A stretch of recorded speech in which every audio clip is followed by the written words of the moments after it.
What's up, everybody? It's your boy TSG. We're back with another basketball reaction. This is about did last night's loss.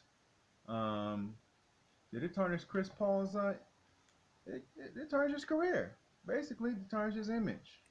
And I believe, in my opinion, it does hurt because it's another loss. It's another L. You know, it's he played as well as he could, but he failed. Let's get into the reaction. Hit the like, share, and stuff right now. After these finals. No, I don't think it's elevated, but I don't think it took a hit. It did take a hit though, because he didn't complete even though the there was journey. a couple of games he certainly could have played better, and he ended up losing in the NBA Finals. Last night in Game 6, he was the best player on the court for the Phoenix Suns. He showed up. Devin Booker, God bless him, because I got a lot of love for that kid, and I think he's got a bright future. He didn't show up to his capabilities. Mikal Bridges was a no-show. Crowder wasn't that effective offensively, He was not. even though his numbers ended up decent. But let me say something real quick, y'all. Absolutely petrified. Despite Devin Booker struggling throughout the series, he played well. DeAndre Ayton, couldn't find him. Jay Crowder, he struggled. He missed a lot of shots.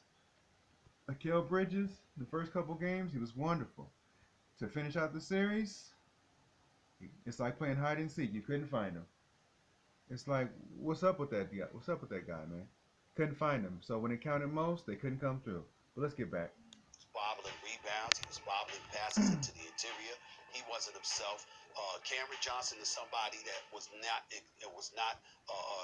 embraced as far as I'm concerned. I thought he spent a lot of time being ignored for most of this series, not to my liking. And then last night when you needed him to deliver, he couldn't do it as well. And I'm looking at a 36-year-old miniature guard at 6 feet, devoid of the athleticism that a lot of these guards have. And he went out there and he got them to Game 6 of an NBA Finals. Again, his stock was not elevated because he ultimately lost in the NBA Finals and lost 4 straight games after being up 2-0. Yes, he did. He couldn't finish in his career, and he's lost a 2-0 lead in the postseason, which is the most in history. We get all of that. Let me say one more thing, y'all. In any sport, you have to finish the journey. If you get to the promised land, you have to complete the journey. You don't complete the journey, you got to go back to the drawing board and you got to get back to training. After you take your month and some change off, get back to work. It is what it is. Let's go. And if he had played like garbage, if he had not showed up to do what he could, that would be different. There were times last night I wished he would have been a bit more aggressive shooting the basketball, but they had clearly made the decision, we're going to live and die with Booker, and they kept giving Booker the ball. But in the end, he was still, Chris Paul ended up being their best player on the court in Game 6. And because of that reality, I look at him and I don't say it's diminished. I just say it's stagnant. It's not going anywhere. It certainly wasn't elevated. And that's what the reality is for me. Okay, now, I want you to stay with me here. I want your cranky self this morning who hasn't slept in a month to stay with me here, because I want to hear your response to this. Okay. He has hurt. His legacy was hurt. And this is what I mean. Chris Paul is a brilliant player, the perfect point guard, point god. But there have been many collapses in the playoffs in the past. And you can come up with plausible excuses for many of them. But still, he was usually the best player on the team. And the one time he wasn't, he got hurt, couldn't play in Game 7. So this was a legacy swing series for Chris Paul. He was about to hurt his legacy heading into Game 6 of the conference finals, but they would have lost in Game 7. Been terrible for Chris Paul. They're playing better without him. But he saved it by having an all-time great Game 6. Puts him in the finals. Stephen A. didn't play well in these finals by and large.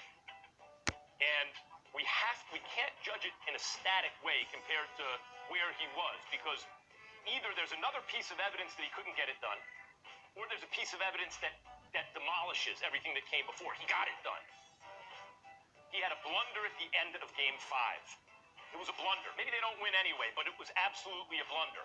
And as much as you're absolutely... Game 4 too, Max. Yeah, right. Yeah, but as much as you're absolutely right about DeAndre Ayton looking petrified and a lot of guys not showing up, actually, Chris Paul looked really tight to me, especially in the first half of that game, especially early. They all looked tight, including their leader, who is Chris Paul, who sets the tone. And so, once again, what people will point to is Chris Paul had games where he blew it, where he didn't step up in the playoffs. Gives me no pleasure to say this. I love Chris Paul. I was rooting for him to win this game openly. Even though I'm supposed to be impartial, I couldn't help but to root for him. But the fact is, once again, he didn't get it done. He didn't. Once again, in That's high true. leverage moments, his teammates blew had it. a lead, collapsed. And he didn't play poorly in the final game of the series, as it turns out, but he didn't save the day either. So I think this is another little piece of evidence that overall people will point to and say, there is a reason he's not a champion.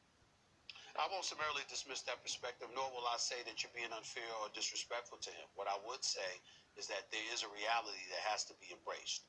This is not the Clippers when he had Lob City with DeAndre Jordan and Blake Griffin, and they were up 3-2 on the Houston Rockets, and James Harden was on the bench.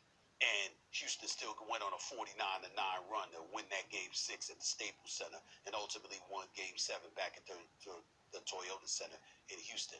This was a Milwaukee Bucks team that all of us walked into the series with the exception of you. And it's not to knock you because you had a good point about what you were saying about the Suns. But the reality is that if Giannis Antetokounmpo was healthy, we weren't picking the Phoenix Suns. We knew that if Giannis Antetokounmpo, the Greek Freak, were healthy, they were bigger, they were stronger, they were more athletic, they would attack the basket, and they would Let me just say attack something, y'all. thinness. If you look at the difference between the Phoenix Suns and the Milwaukee Bucks had a much bigger team, and they bullied the Suns. You know, if you look at the highlights, they bullied them.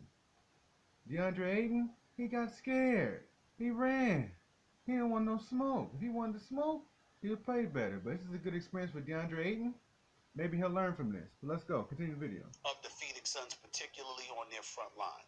You're talking about a point guard who's a quintessential point guard who made his bones about being from being a floor general, running a team and maximizing the potential around him. But when those other guys can't do but so much because they simply are outmanned, which the Phoenix Suns were, that is going to be taken into consideration as well, because we all knew that if Giannis could be back healthy, the Milwaukee Bucks were going to win this Not disagreeing series. with that. And that's what it came down to. The only thing I'll say is Chris Paul makes a few extra plays when the moment required it, and actually the Suns won that series. A bunch of games went down to the wire. He didn't make Yeah, but you can look at Booker too. Right. Booker in Game 3. All right, y'all, seeing the reaction. I just want to say, everybody says woulda, shoulda, coulda, that what they could have done. The fact is, they didn't finish. You know, Chris Paul and Devin Booker did all they could do, but the rest of the team did not show up. Jay Crowder was nowhere. Mikal Bridges was nowhere. Ayton was always in foul trouble. He didn't show up. And the rest of the players, well, I guess they all went on vacation. But this is the end of the reaction. I'll drop this soon. Peace. Later. Subscribe to the channel. Your boy TSG. Out.